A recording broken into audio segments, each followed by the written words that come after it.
You know, in football, there are some losses that, well, they just feel different. They feel bigger. This is one of those stories. It's a story about pure heartbreak, a ton of controversy, and a dream that just absolutely refuses to die.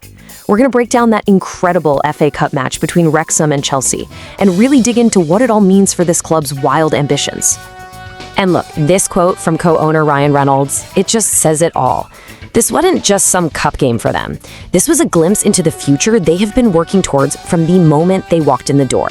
It really sets the stage perfectly for all the drama that was about to unfold. So let's set the scene. This was the absolute classic David versus Goliath story. I mean, this is the kind of matchup the FA Cup is famous for, right? The stage was perfectly set for a potential fairy tale, a real, honest-to-goodness giant killing. I mean, just look at the difference here. The contrast between these two clubs it's just staggering. You've got Wrexham, the Hollywood-owned underdogs clawing their way up the leagues, and then you have Chelsea, a global powerhouse, dripping with superstars, recent Club World Cup winners. The sources called it a huge gulf, and yeah, you can see why.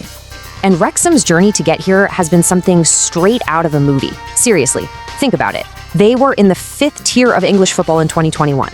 Then it's just been boom, boom, boom, 3 straight promotions all the way up to the championship. So facing a team like Chelsea, this wasn't just a game, it was a massive moment on this unbelievable ride. Okay, so let's talk about the match itself, because this is where the story gets truly special. For a little while there, the impossible, it felt totally possible. This was way more than just a glimmer of hope. You could feel the belief just pulsing through that stadium.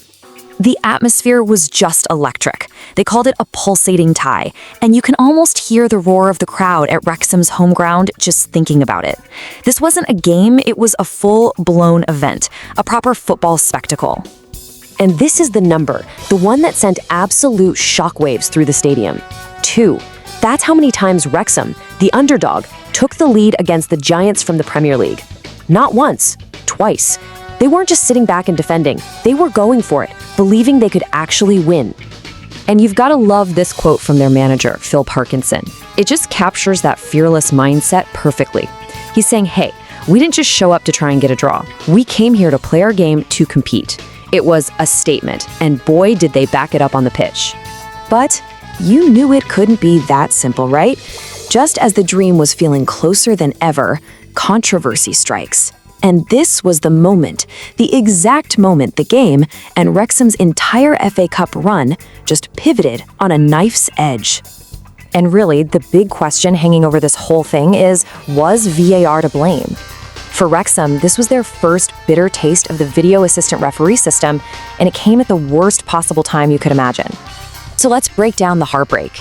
In the 90th minute, a huge red card for their midfielder, George Dobson, a call that felt really harsh.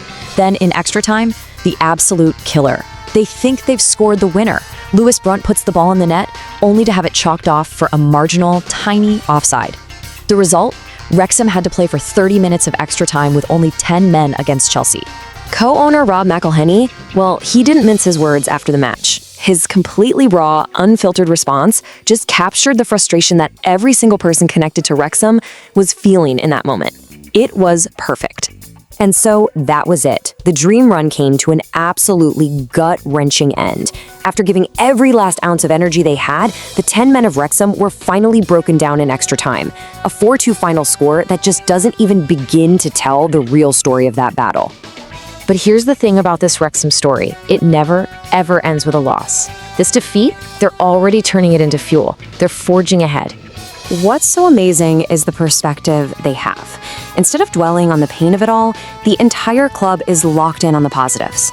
They don't see this as a failure. They see it as proof that they can hang with the absolute best in the business. Their manager, Phil Parkinson, he just nailed the takeaway. This little taste of the big time hasn't scared them off. It's just made them hungrier. Nights like this aren't some far-off dream anymore. They're the goal. So, at the end of the day, has anything really changed? Not a thing. This FA Cup run was an amazing chapter, for sure, but the ultimate ambition is exactly what Ryan Reynolds said at the start. Get to the Premier League and make these kinds of games a weekly thing. And you have to remember, this story is captivating people way, way beyond Wales. Like Ryan Reynolds pointed out, people all over the world are adopting Wrexham as their second team. A performance like this only makes their legend grow and solidifies their status as this global phenomenon. Which, of course, leaves us with one last massive question. They've now proven they can stand toe-to-toe with a giant.